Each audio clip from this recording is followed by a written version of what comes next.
The one commodity that is most valuable on this earth is time. Time to love, time to live. From the moment the human body is born, it begins dying. I can live with no responsibility whatsoever. The price I pay is that nothing matters. Or I can reverse it and everything matters. But I have to take the responsibility that's associated with that. And so if your life isn't everything it could be, you could ask yourself, well, what would happen if you just stopped wasting the opportunities that are in front of you? What is death and what is life? What is this thing we call life? What makes life so unique and so beautiful? It is beautiful because whatever you have that you may be facing, what you may be dealing with, life is still good. You are living and achieving your dream. Find time to better yourself, read, explore, research, live life, do things you've never thought of doing before. That's what it's all about. It might not be fun, it might not be easy, but it is profitable. It does give you results. Think about all of the great people that we admire in our society and the things that they must have had to go through in order to make it look effortless. And one day you're going to be great, but you think you got time. You think you got time. AET 3 years from now, 5 years from now. I'm telling you, you deserve to be great now. And not only do you deserve to be great, there's some people in your life. You must be yourself if you want to experience your true purpose in life. If you're different, be different. Be different and do it with pride. If someone doesn't like it, if many people don't like it, who cares? Your life would feel better and richer if you had a goal, you chase that goal, you accomplish some things, and you would get this boost of confidence, you'd get this boost of self-esteem, like whatever it is that you're going to do. Learn from what you've just done, move forward. Learn from what you've just done, move forward. Repeat, repeat, repeat, all the way forward until one day you're going to get to the end of that tunnel and you're going to see the light.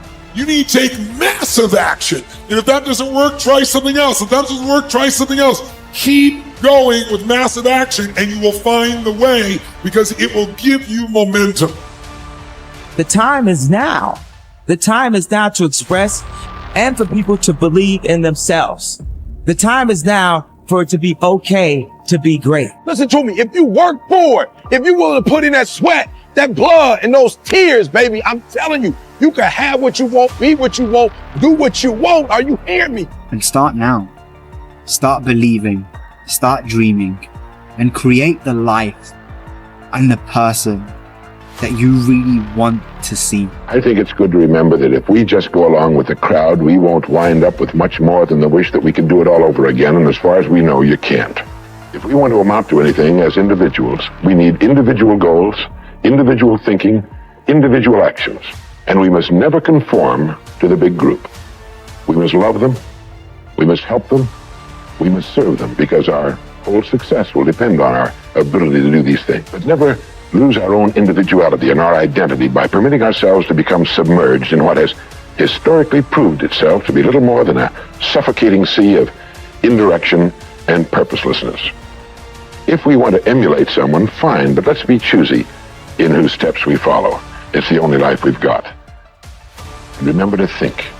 Imagination is everything, and we can become what we can imagine. If you find yourself getting depressed and down at the mouth, as we all get once in a while, you might want to remember this quotation by Dean Briggs. He said, "Do your work. Not just your work and no more, but a little more for the lavishing's sake. That little more which is worth all the rest. And if you suffer as you must, and if you doubt as you must, do your work. Put your heart into it, and the sky will clear. And then out of your very doubt and suffering will be born the supreme joy of life." Believe it or not, in an age when we've come to nearly deify leisure time, we've almost lost sight of the fact that virtually all our satisfactions, rewards will come not from our leisure, but from our work. And don't forget the strangest secret. We become what we think about. But if you want to begin to move into your own personal greatness, if you want to begin to really enjoy a happy, successful, healthy life, you've got to be willing to go against the tide. You've got to be willing to harness your will and say, in spite of this, I'm in control here. I'm not going to let this get me down. I'm not going to let this destroy me. I'm coming back. and I'll be stronger and better because of it. You have got to make a declaration that this is what you stand for. You're standing up for your dreams. You're standing up for peace of mind. You're standing up for health. You want it, and you're going to go all out to have it. It's not going to be easy. When you want to change, it's not easy. If it were in fact easy, everybody would do it. But if you're serious, you'll go all out. So yes, I'm going to turn this situation around. I'm not going to sit back and moan and cry over what happened and what went wrong and who did what.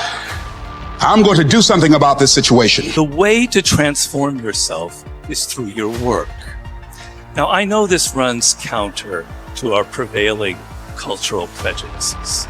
Work is too ugly, too boring, too vain. Self-transformation, we think, comes through a spiritual journey. Therapy, a guru who tells us what to do, intense group experiences and social experiences, drugs. But most of these are ways of running away from ourselves and relieving our chronic boredom. They're not connected to process, and so any changes that occur don't last. Instead, through our work, we can actually connect to who we are instead of running away. And by entering that slow, organic process, we can actually change ourselves from the inside out in a way that's very real and very lasting. This process involves a journey of self-discovery that can be seen as quite spiritual, if you like. And in the end of this process, we contribute something unique and meaningful to our culture through our work, which is hardly ugly, boring, or vain.